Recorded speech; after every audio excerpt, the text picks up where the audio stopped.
दोस्तों बोस बोर्ड सिक्किम से अगर आपने भी टीओसी या री एग्ज़ाम या फिर अपना पार्ट एडमिशन अगर आपने अप्लाई किया है जिसके एग्ज़ाम जुलाई में होने वाले हैं तो उसी में अब आपको असाइनमेंट अपलोड हो चुके हैं। असाइनमेंट इंटरनल असाइनमेंट जो है वो आप लोगों को करने हैं। तो उसके लिए क्या गाइडलाइंस है, कैसे आप असाइनमेंट करेंगे और उसमें और भी क्या क्या इंस्ट्रक्शंस आपको दी गई है, आज की वीडियो में हम आपको वही सब चीज़ें बताने वाले हैं। हेलो दोस्तों, मेरा नाम है शिवांग शर्मा और ऑनलाइन एजुकेशन कंसल्टेंट में आपका स्वागत है।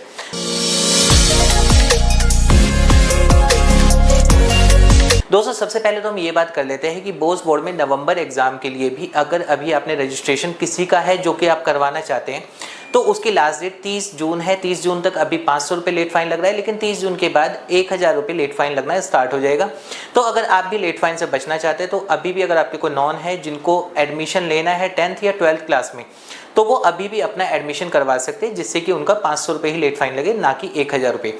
अब बात कर लेते हैं ये कि अगर आपने भी यहाँ से एडमिशन के लिए अपना एग्जाम के लिए अपना दिया था कि सप्लीमेंट्री था आपका या फिर री एग्जाम था, पार्ट एडमिशन था या टीओसी था, तो जिसके एग्जाम जुलाई में स्टार्ट होने वाले हैं और यहाँ पर जुलाई में एग्जाम स्टार्ट होने के बाद असाइनमेंट का अपलोड हो चुके हैं आपके सभी के स्टूडेंट लॉगिन पर भी उसकी सारी इन्फॉर्मेशन आ चुकी है। अब आपको करना क्या है, कैसे अपने असाइनमेंट देने हैं, क्या क्या उसमें रहने वाला है, उसी के ऊपर आज हम ये बता रहे हैं। Internal assignment is a part of theory and its mark will be incorporated in the final result. There are 20 MCQs be answered in each subject. Each question carries 1 marks making the maximum marks of 20 each subject. In order to pass, a candidate has to obtain at least 6 marks in each internal assignment. Theory का link आपको ये assignment कहाँ पे देने है, वो link आपको यहाँ पर शो हो रहा है, जिस लिंक पर जाकर आप ये देंगे। In order to log in the candidate must insert his or her name, registration number, date of birth, class and subject of assignment. Candidate can come and give assignment any time as they want. The portal for accessing and attempting the assignment will be open for 8 days only, starting from 28 to 4th of July, after which the candidate will not be able to access the portal. Last हम point की बात करें जो बहुत important, maximum time allotted for the completion of this assignment is 1 hour. The assignment only 1 or max 2 subject can be attempted within 24 hours.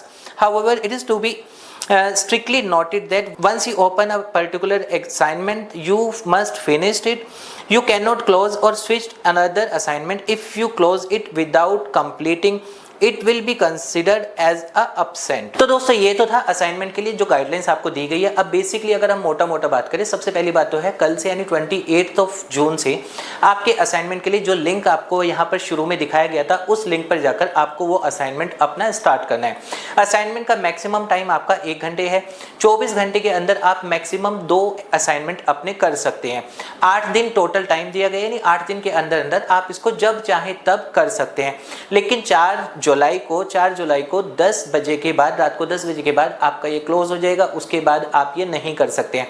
20 MCQ question है पर subject, जहां पर आपका ये है एक MCQ एक आंसर आपका 1 मार्क्स का है और जिसके एग्जाम में आपका जो थ्योरी का एग्जाम होगा उसमें इसके मार्क्स ऐड ऑन होंगे, तो इसको स्किप तो बिल्कुल भी मत कीजिएगा। और एक जो मेन बात है, जो कि मेन कंसर्न है, वो ये है कि अगर आपने एक बार असाइनमेंट स्टार्ट कर दिया तो आप इसको बंद नहीं कर सकते, यानी कि आपको वो कंप्लीट करना ही करना है। अगर आप उसको बीच में छोड़ते हैं या फिर उसके बाद कोई दूसरा देख लेते हैं कि अभी मैं दूसरा कर लेता हूँ, तो आपका वहाँ पर absent मार्क्स हो जाएगा। और जहाँ पर ये 6 नंबर आपको मिनिमम लाना कंपलसरी है। अगर वो आपका 6 नंबर नहीं हुई तो आपका थ्योरी के एग्जाम पर भी इसका इम्पैक्ट देखने को मिलेगा। तो अभी जो है असाइनमेंट आप सभी के उस लिंक पर आ जाएंगे। लिंक आपको वीडियो में दिख गया था, उस लिंक पर क्लिक करने के बाद और वीडियो के डिस्क्रिप्शन में भी वो लिंक हम आपको लिए डाल देंगे, जिससे कि आप उसको आराम से वहाँ पर लॉगिन करें। लॉगिन करने के लिए अपना यही आपका नेम, आपका रजिस्ट्रेशन नंबर और सब्जेक्ट क्या है उस हिसाब से आपको सेलेक्ट करना है, जिससे कि आप अपना ये असाइनमेंट कर सकें। तो दोस्तों ये था बोस बोर्ड के ऊपर एक छोटा सा अपडेट कि असाइनमेंट आप कैसे अपने सबमिट कर सकते हैं। उम्मीद करूंगा आपको ये वीडियो पसंद आएगा। अभी भी अगर आपकी कोई क्वेरी है आप कमेंट कर सकते हैं, हम उसका रिप्लाई आपको कर देंगे।